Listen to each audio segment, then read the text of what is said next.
বা আমরা যেটা বলি যে বাংলাদেশের প্রথম এক দশকের ইতিহাস হচ্ছে মুক্তিযোদ্ধাদের দ্বারা মুক্তিযোদ্ধাদের হত্যার ইতিহাস, এবং এই ক্ষেত্রে শেখ মুজিবুর রহমান, তার জেআরবি তথা জাতীয় রক্ষী বাহিনী এবং আরও যে সকল কর্মকাণ্ড আছে, বিশেষ করে বাকশাল তৈরি করা এবং বিরোধী দলীয় নেতাকর্মীদেরকে নির্বিচারে গুম এবং হত্যা করা।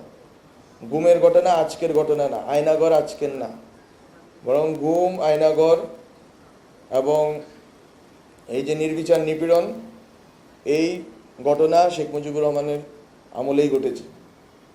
তার মেয়ে যেটা করেছেন, পুরা বাংলাদেশের প্রশাসন যন্ত্রকে জাতীয় রক্ষী বাহিনী বলে কোনো কিছু আর উনি আলাদা করে বানান নাই।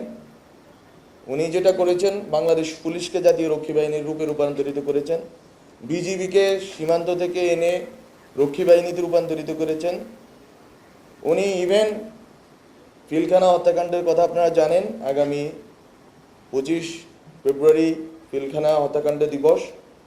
পিলখানা হত্যাকাণ্ডের মাধ্যমে সেনাবাহিনীর যে মোরেল আছে, এই দেশের স্বাধীনতা সার্বভৌমত্বের পক্ষে লড়াইয়ে যেই নৈতিক সাহস এবং নৈতিক ভিত্তি আছে, সেটাকে ভেঙে দিয়ে ইভেন সেনাবাহিনীকে উনি, ওনার বাবা যেটা পারেন নাই, বাংলাদেশের মুক্তিযুদ্ধ করা সেনাবাহিনী বাংলাদেশের মুক্তিযুদ্ধ করেছে, মুক্তিযুদ্ধের ভিতর দিয়ে বাংলাদেশের সেনাবাহিনী তৈরি হয়েছে।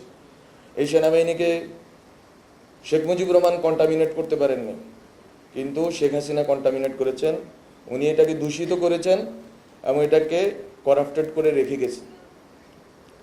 বলতো শেখ হাসিনাকে আমি মনে করি, অনেকেই বলে থাকেন ইতিহাসের শিক্ষা এই যে ইতিহাস থেকে কেউ শিক্ষা গ্রহণ করে না। শেখ হাসিনা ইতিহাস থেকে শিক্ষা গ্রহণ করেছেন, এই জন্য তার বাবা 3.5 বছরের মাথায় ওনাকে বিদায় নিতে হয়েছে। সেই বিদায় হয়তো করুন, সেই বিদায় হয়তো অগণতান্ত্রিক, সেটা নিয়ে আমরা কথা বলতে পারি, কিন্তু উনি যে কোনোভাবেই হোক ক্ষমতা থেকে যেতেন। তো বাংলাদেশে শেখ হাসিনা তার বাবার ভুল থেকে শিক্ষা গ্রহণ করে এই প্রশাসন যন্ত্রকে একটা ক্লায়েন্টিজমের মাধ্যমে পুরা তৃণমূল পর্যন্ত উনি নিজের দলের অধীন করেছেন। এই জন্য ওনাকে বাকশাল করতে হয় নাই, আলাদা করে নাম করে। ওনার বাবা যেগুলো নাম করে করেছিলেন, বাকশাল, রক্ষী বাহিনী, ওনাকে এগুলো নাম করে করতে হয় নাই, বরং উনি প্রশাসন যন্ত্রকে ইনহেরেন্টলি বাকশাল করে তুলেছিলেন। একটা মুজিববাদী প্রবণতার মাধ্যমে, একটা চর্চার ভিতর দিয়ে এই প্রশাসনকে না, শুধু ওদের পরিকল্পনা ছিল মূলত কয়েকটি প্রজন্মকে মুজিববাদী চেতনার গুলি খাইয়ে তাদেরকে পঙ্গু করে রাখা, নৈতিকভাবে, মানসিকভাবে এবং বুদ্ধিবৃত্তিক।